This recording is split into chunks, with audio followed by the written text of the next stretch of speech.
azadlıq ağacı müəyyən fasilələrlə vətənpərvərlərin və vətən xainlərinin qanı ilə sulanmalıdır.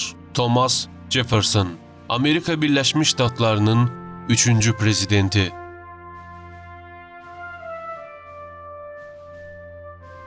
13 aprel 1743-cü il tarixində Virginia koloniyasında 10 uşaqlı, imkanlı bir ailədə anadan olan Jefferson'ın ilk təhsilinə 1752-ci il tarixində Şotland keşişi olan William Douglas'ın məktəbində başladığı və artıq 9 yaşından etibarən onun Latın, qədim Yunan və Fransız dillərinə yiyələndiyi müxtəlif mənbələrdə bildirilir. 1757-ci ildə atasının vəfatından sonra Jefferson'a miras olaraq 20 kvadrat kilometrlik bir ərazi və bir neçə kölə qaldı. O, 1758-1760-cı illər arasında James Murray Kollecində təhsil həyatına davam edərək bu məktəbdə hüquq təhsili ilə yanaşı tarix və dəqiq elmlərə də yiyələnmiş oldu. 1760-cı ildə isə Williamsburgda yüksək təhsil həyatına başlayaraq buranı 2 il sonra yüksək qiymətlərlə tamamladı. Buradakı təhsilində böyük liberal mütəfəkkirlərin John Locke, Francis Bacon və Isaac Newton'un əsərləri ilə yaxından tanış oldu. Mənbələrdə təhsil həyatı zamanı hər gün 15 saat mütaliə etdiyi bildirilir. Təhsilini bitirdikdən sonra 1767-ci ildə Virginiyada Vəkillər Kollegiyasında işləməyə başladı. Bu müddət ərzində Jefferson bir vəkil olaraq ciddi bir məşhurluq qazanır və elə 1768-ci ildə məşhur olan Monticello adlı villasının tikintilərini başladır. 1768-ci ildə Virginia yerli parlamentinin üzvü olaraq siyasi fəaliyyətə başladı. 1774-cü ildə İngiltərə Krallığı koloniyaların siyasi əməllərini cəzalandırmaq üçün yeni qərarlar çıxarmasına Jefferson hüquqi əsaslardan radikal şəkildə qarşı çıxaraq hər bir koloniyanın azad olması gərəkdiyini bildirir. Məhz bu yanaşma bir müddət sonra Amerika Birləşmiş Ştatlarının qurulmasında ciddi bazis olacaqdı. 1775-ci il toplanan 13 koloniyadan təşkil olunan Konqres azadlıq bəyannaməsinin yazılması üçün 5 nəfərdən ibarət bir komitənin qurulmasını planlaşdıraraq bəyannamənin hazırlanması vəzifəsini hüquqi və siyasi bacarıqlarına görə Jefferson'a həvalə edir.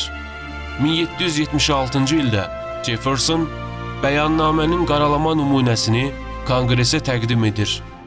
Konqres Jefferson'ın bəyannaməsini qəbul etsə də köləliklə bağlı maddəni qəbul etmək istəmir. Amma Jefferson'un təqidi nəticəsində bəyannamədə köləliyi pisləyən bir başlıq qalır. Nəticədə Jefferson bəyannamənin elanından sonra ciddi bir məşhurluq qazanır. 1776-cı ildən etibarən Virginia parlamentinin üzvü olan Jefferson dini azadlıqlar, məhkəmə sisteminin yenilənməsi, insan haqları və köləliyə qarşı mübarizə aparır. 1779-1781-ci illər arasında Virginia qubernatoru olaraq fəaliyyət göstərən Jefferson, Virginiaya İngilislər tərəfindən təşkil edilən iki hücumun qarşısını almaqda effektiv ola bilmədiyi üçün vəzifədən istifa verərək siyasətdən kənarlaşır. 1783-cü ildə ilk olaraq Konqres üzvü seçilən Jefferson, 1784-cü ildə Amerika Birləşmiş Ştatlarının Fransadakı baş konsolu olaraq təyin edildiyi üçün vəzifəsindən uzaqlaşır. Fransada olduğu müddət ərzində Amerika Birləşmiş Ştatları və Prusiya dövlətləri arasında əlaqələri təsis edir. Mənbələrə görə Jefferson 1789-cu ildə Fransız inqilabında da aktiv iştirak etmişdir. 1789-cu il George Washington'un göstərişi ilə Amerikaya qayıdan Jefferson 1793-cü il Washington'un prezident olmaqdan imtina etməsi tarixinə qədər Xarici İşlər Naziri, 1801-ci il tarixində təşkil olunan prezident seçkilərində isə Amerika Birləşmiş Ştatlarının 3-cü prezidenti olaraq seçilir. Ard-arda 2 dəfə prezident seçilən Jefferson daha çox ölkənin demokratikləşməsi və insan haqları üçün çalışır. Onun dövründə dövlət iqtisadiyyatı ciddi bir inkişaf yaşamışdır.